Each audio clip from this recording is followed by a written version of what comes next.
Hey gang, it's JC and this is the Daily Dose for Monday, August 29, 2011, a combined venture with Mind Active in beautiful downtown Brentwood. Great television archives, top of the page. And we have Sexually Speaking with Dr. Kathy Naughton. New edition today, by the way. Make sure you check it out. And of course, our eye candy feature and our rock and roll poll in the corner, which on Friday was, what do you think the outcome of the Hurricane Irene will be? I laugh because as the storm started to look like maybe it wasn't going to be as bad as they were originally saying, the poll numbers started to change. Well, that's sort of cheating now, isn't it?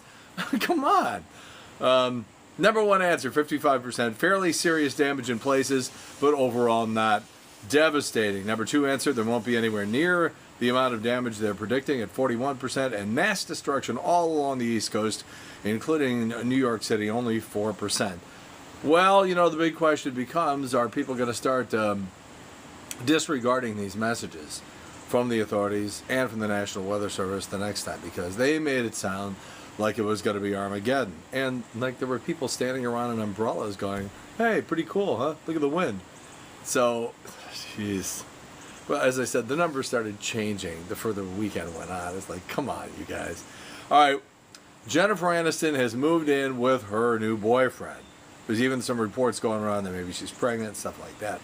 I don't believe any of those. But here's our rock and roll poll question today. I know we're just sitting here in the Midwest in St. Louis, looking out there to the coast, wondering why the hell does she have such a hard time with guys? So that's our question today. Why do you think Jennifer Aniston has been so unlucky at love? Here's your potential answers. A, she picks the wrong kind of guys. B, though she's very attractive, she might not be a particularly compelling person to be with. C, it's all that crazy Hollywood stuff. Or D, I don't consider her unlucky at love. She was married to Brad Pitt, for God's sakes. I suspect maybe some women may answer that way. Well, let's see what happens. So anyhow, back to the hurricane. You're going to be hearing about this all day, all the radio people, all the media people who were watching this stuff all week and sort of going, wait a minute, something's just not adding up here. In Virginia Beach, a bunch of idiots ran through a live shot on the Weather Channel and started streaking. Now, I have no idea whether the reporter had any idea what was going on behind, but the audience sure got a glimpse. Then a weatherman from Washington D.C. named Tucker Barnes did his report. I'm feeling like I'm going to sneeze here. That's why I was like, I'm going to sneeze. No, I'm not. Yes, I am. You got 2 for 1 there. I've had this thing since I was a kid, where when I walk outside, particularly in the summer, the way it was explained to me is that my eyes, when I see the sunlight, pull on an optic nerve. The optic nerve is like in here, which triggers a sneezing mechanism. Unbelievably, my baby, who's going to be turning 2 years old next month, has the same thing. I passed it on to her. She sneezes twice when she gets in the sun for the first time. Those are a couple of doozies, by the way. I'm having a hard time catching my breath. Anyhow, this reporter named Tucker Barnes from Washington, D.C.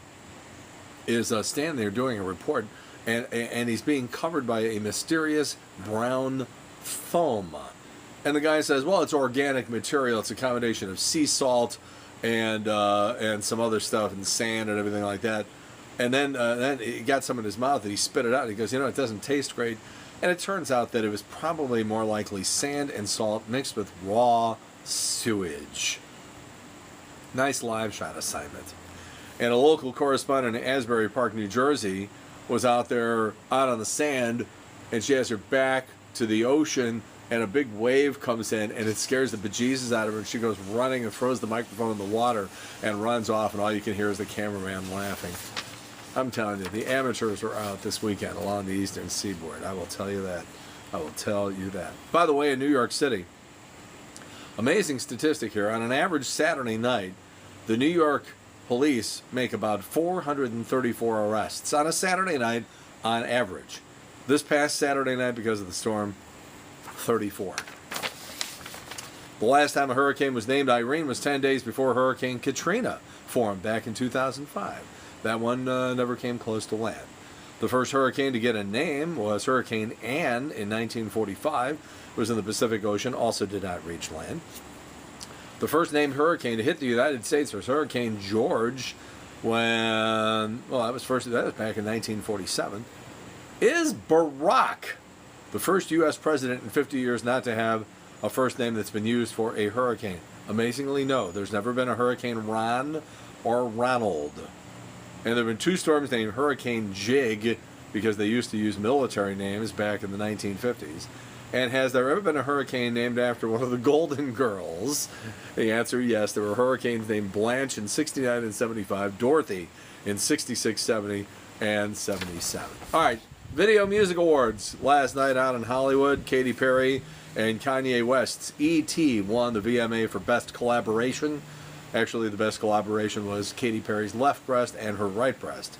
Selena Gomez did a great job hosting the VMAs pre-show last night. I haven't seen anybody work a red carpet like that since, well, it involves Samantha Ronson and Lindsay Lohan. You figure it out. Back to the storm. It changed direction when 350-pound New Jersey Governor Chris Christie exhaled in the direction of the beach. Just changed course a little bit. And with sustained winds of over 80 miles an hour pounding the Jersey shore, the storm still wasn't power enough to blow the orange off of Snooki. According to a new 60 Minutes Vanity Fair poll, if former Vice President Al Gore had won the presidency in 2000, most feel the world would not be much of a different place. Democrats said about, yeah, it would be, and Republicans, no. You can figure that out. 4 of every 10 Americans say they have applied for unemployment benefits sometime in their lives. That's 40%. But 53% of those polled believe there will be another nuclear bomb attack of the Hiroshima or Nagasaki style sometime in their lifetime. And more than a third polled say no topic of dinner conversation is inappropriate when asked to choose among sex, politics, money, and religion, while 18% said all of those are inappropriate at the dinner table.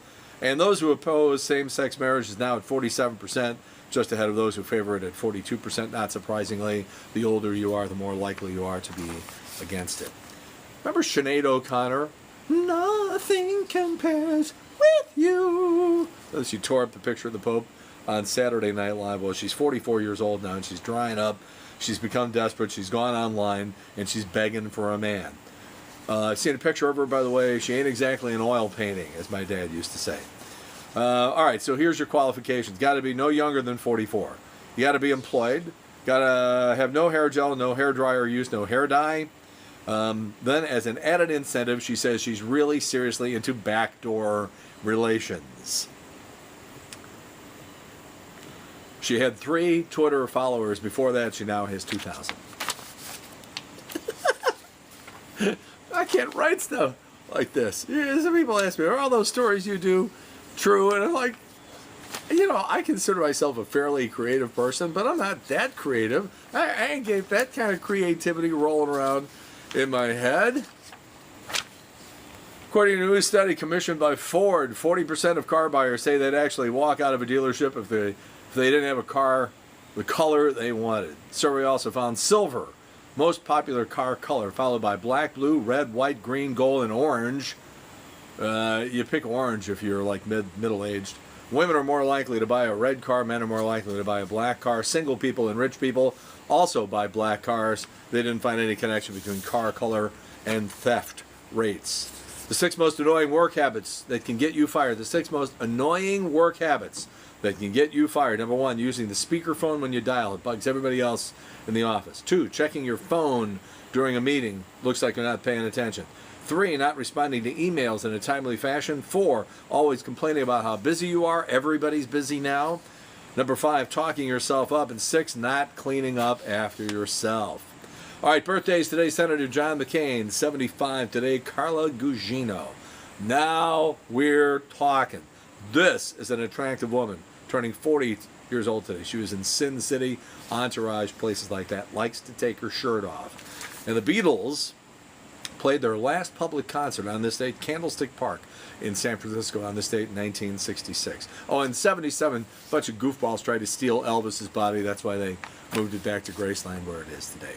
And Hurricane Katrina hit the Gulf Coast 6 years ago on this date, killing 1,800 people and flooding New Orleans after the levees broke. See the movie The Big Uneasy. It was made by Harry Shearer.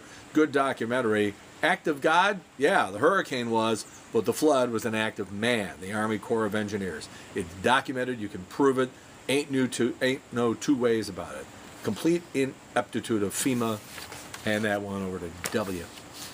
All right, JC's Eye Candy. Today, you had Willie McGee in town for Willie McGee Bobblehead Night, and Ozzy and Vince Coleman were on hand. A great picture shot by Bill Greenblatt of UPI. We thank him for that, and you can check that out right below what you're looking at right now. All right, why do you think Jennifer Aniston is so unlucky at love? Please answer our rock and roll poll question in the corner. We'll have results for you tomorrow. That's it, JC's Daily Dose for Monday, August 29th, 2011, a combined venture with Mind Active in beautiful downtown Brentwood. Trish Gazelle and I are on the big 550 KTRS every day from noon until 3. We'll talk to you then. In the meantime, we've beaten this one to death. Have a good one. See you later. Bye.